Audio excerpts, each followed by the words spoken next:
Hey guys, Randy here with Dulin Cut Trim. Let's talk about robots.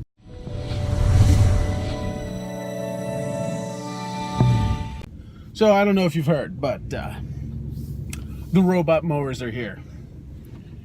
That's right. They can just cut a lawn without any help, basically. And yeah, I mean, it's kind of self-explanatory.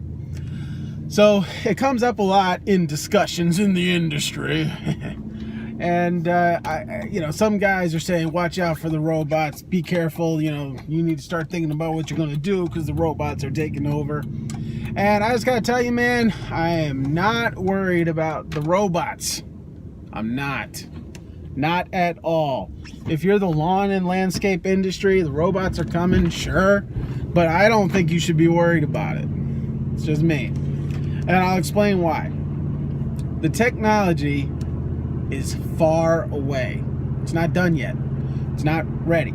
It's, I would say, minimum decades away from being common. Decades. So now, decades is sooner than later, in comparison to things. But, I think I'll see at some point in my life robot mowers being more commonplace. But still a long way off, because right now it's very the technology is very archaic and it's not foolproof.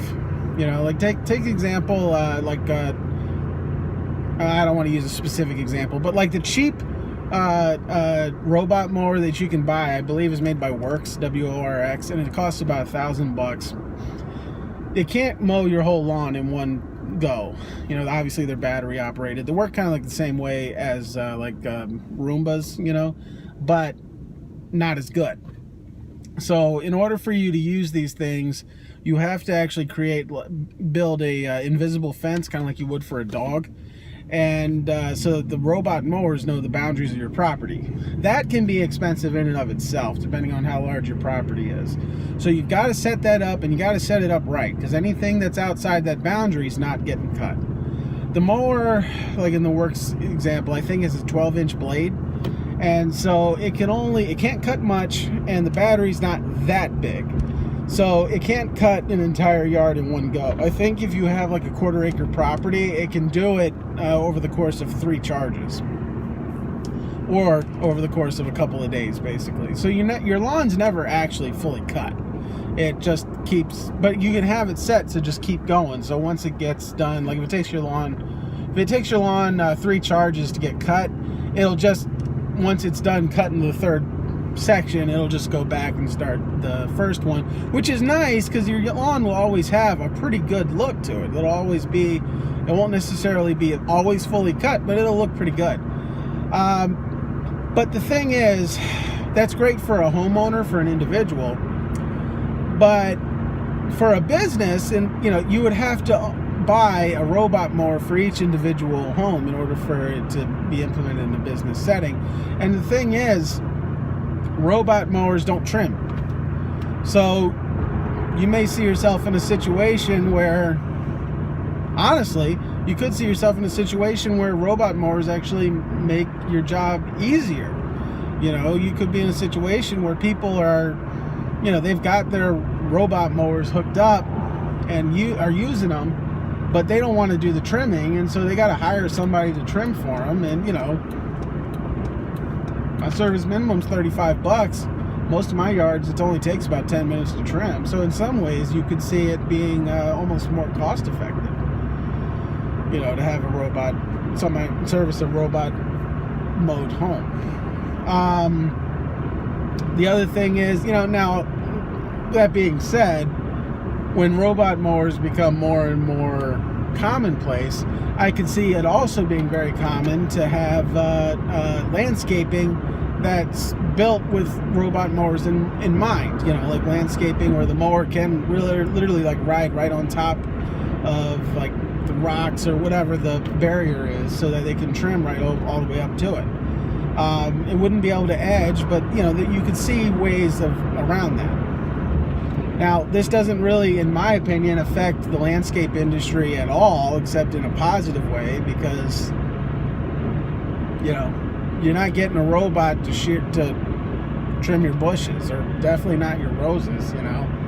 So honestly, it doesn't really concern me that much. And even if it did come, let's just say it did come and got rid of all the jobs. You know, people keep harping on, like, you know, whenever a new technology comes in and people lose jobs, they always talk about how horrible it is that, like, they'll say we're losing more and more jobs to automation, losing more and more jobs to whatever. I actually heard a guy talking about this recently on a podcast I listened to, and he was talking about, you know, we're going to lose millions of jobs to automation. And he's right, and he's ringing the alarm on that. That's true. But the thing is, every time technology is created, it creates new jobs. You know, like, take for example, 100 years ago, the automotive industry, and I don't just mean building cars, but 100 years ago, you didn't have mechanics, you didn't have transmission guys, you didn't have body work people. You had horse and buggy. But after 120 years, millions of jobs have been created. But you know what? When those cars started getting created, millions of jobs were lost because of all these guys that were involved in breeding horses and raising horses. You didn't need as many horses. A lot of people lost their jobs, but a lot of people gained jobs. Think about just in the last 20 years. Think about the internet. You know, 20 years ago, well, 30 years ago, I guess at this point, 30 years ago, businesses didn't have websites. How many millions of jobs were created because of the internet? You know, like eBay sellers were not a thing. You know, Amazon sellers were not a thing. Website builders were not a thing. Coders were not a thing. Photoshop was not a thing. Like, you know, all these things that people use to make money didn't exist 30 years ago. So now that these things exist, more jobs are created. A lot of jobs were also lost. You know, Amazon, like, online shopping has destroyed retail, like going to a physical store. Destroyed it. But you know what? That same thing that's destroying it, the internet, it's also creating new opportunities. My God, these people. Goodness gracious. Slow drivers, man. So just because, like, yes, millions of jobs are lost, but as the technology progresses, millions of jobs are gained. You know, like 100 years ago, even 50 years ago, cell phones didn't even exist. I mean, like, you know, not even in a government sense. You know, they had radios, but the creation of radios killed a lot of jobs for people that, like, transported information. You know, it made transmitting information way easier. There were a lot fewer couriers doing things. There were a lot fewer people doing different jobs that existed back then, but it created new jobs. There's people that literally all they do all day is just build cell phone towers. That's a job that did not exist not too long ago. You know, and speaking of that, you know, you've got with smartphones, there's companies that all they do is fix people's smartphones. That's all they do, you know?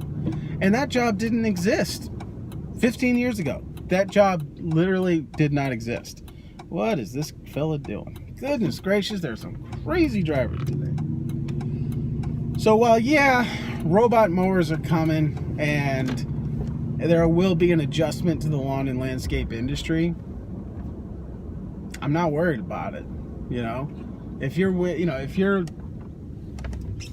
in business for yourself, you're used to having to adjust to things. You know, I mean, it wasn't that long ago I was a foster care caseworker for the state of Maryland. That's way different than a lawn care guy.